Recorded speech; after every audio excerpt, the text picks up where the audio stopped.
एक बार नौमिषारण्य के निवासी ऋषियों ने संसार के कल्याणार्थ सूत जी से पूछा, हे सूत,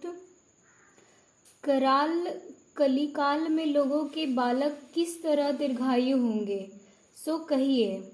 सूत जी बोले, जब द्वापर युग का अंत और कलयुग का आरंभ था, उसी समय बहुत सी शोकाकुल स्त्रियों ने आपस में सलाह की कि क्या इस काल में माता के जीवित रहते पुत्र मर जाएंगे। तब वे आपस में कुछ निर्णय नहीं कर सकी।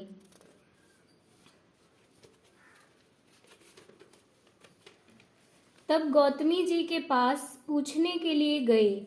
जब उनके पास पहुंची तो उस समय गौतम जी आनंद के साथ बैठे थे।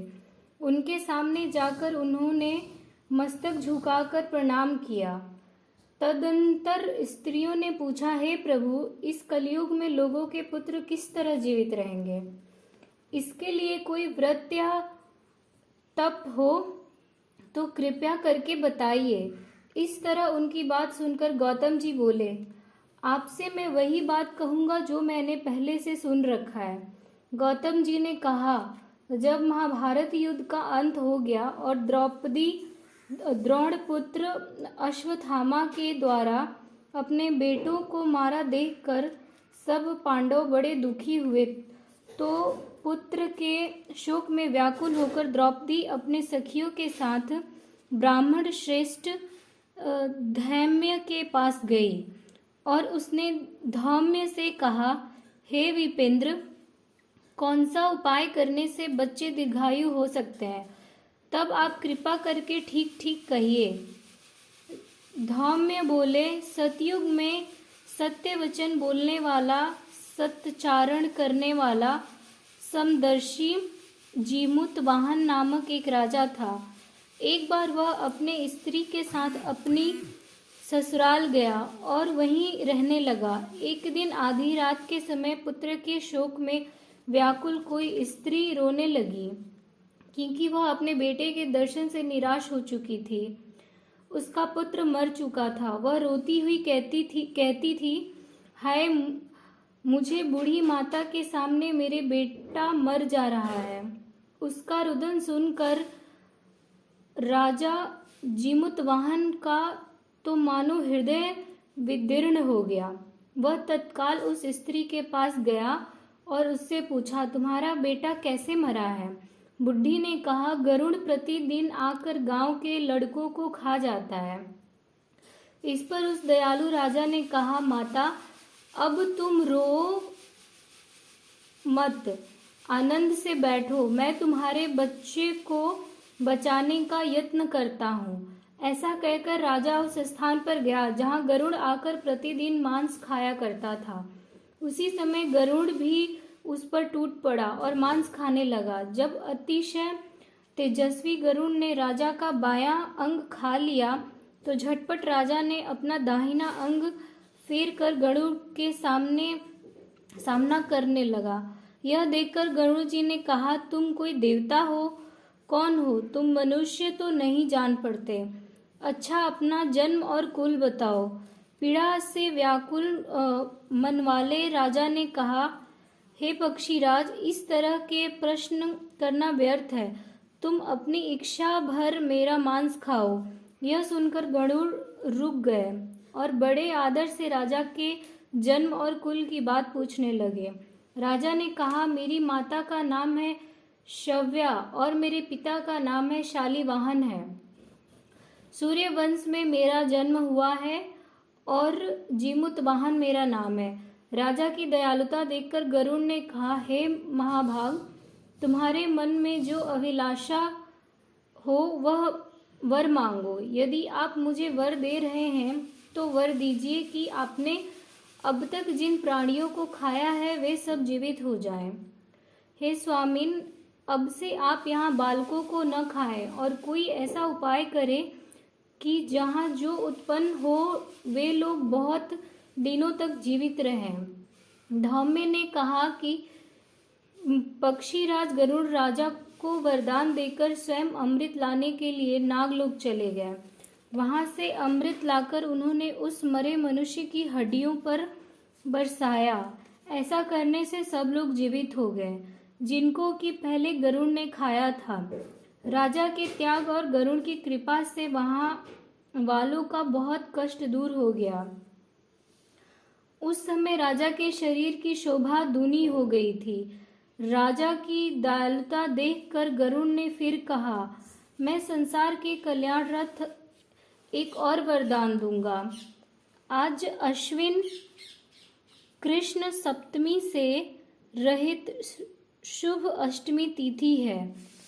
आज ही तुमने यहाँ की प्रजा को जीवन दान दिया है। हे वत्स, अब से यह दिन ब्रह्मा भाव हो गया है, जो मूर्ति भेद से विविध नामों से विख्यात है।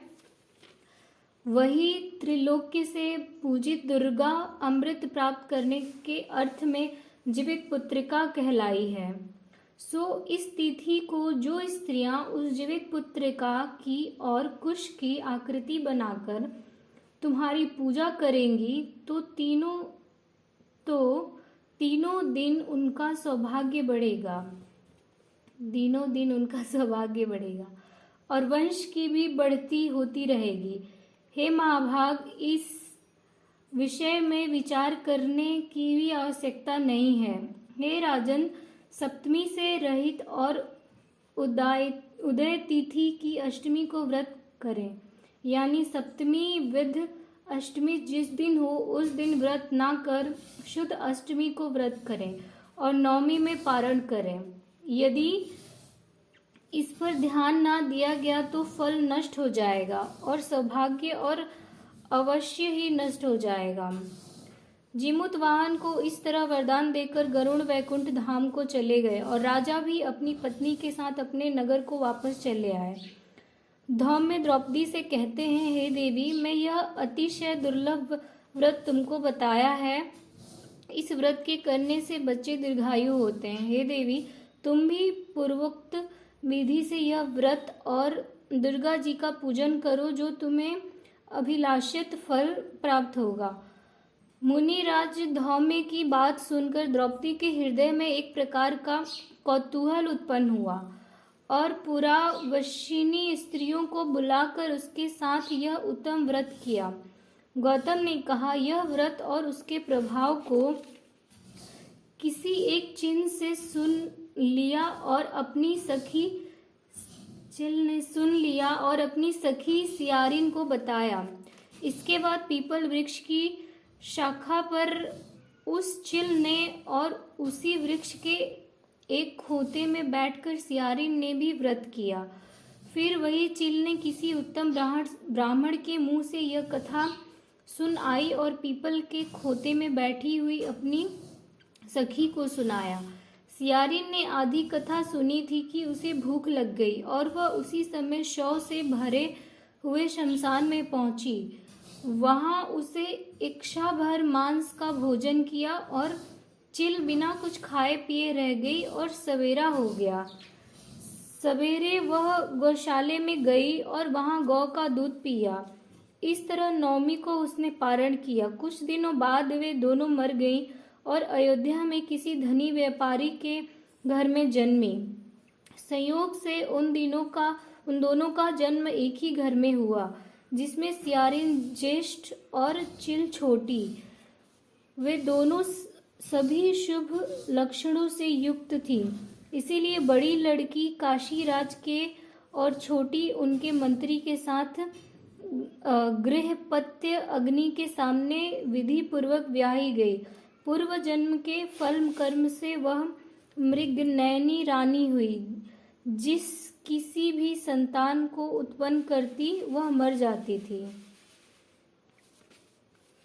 और पूर्व जन्म की बातों को स्मरण करने वाला मंत्री की पत्नी ने अष्टवसुओं के सदृश तेजस्वी 8 बेटे उत्पन्न किए और सभी जीवित रह गए। अपनी बहन के पुत्रों को जीवित देखकर ईर्ष्यावश राजपत्नी ने अपने स्वामी से कहा कि यदि तुम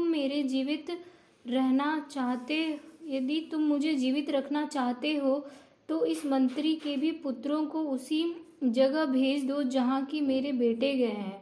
अर्थात इन्हें मार डालो। यह सुनकर राजा ने उस मंत्री के पुत्रों को मारने के लिए कई प्रकार के उद्योग किए, पर मंत्री पत्नी ने जीवित पुत्रिका के पुण्य बल से बचा लिया। एक दिन राजा ने अपने आदमियों से उन पुत्रों का सिर कटवाकर पिटारी में रखवाया और वह पिटारी उनकी माता के पास भेज दिया, किंतु वे आठों सिर बेशकीमती जवाहरात हो गए और भले चंगे वे आठों लड़के अपनी माता के पास वापस चले गए।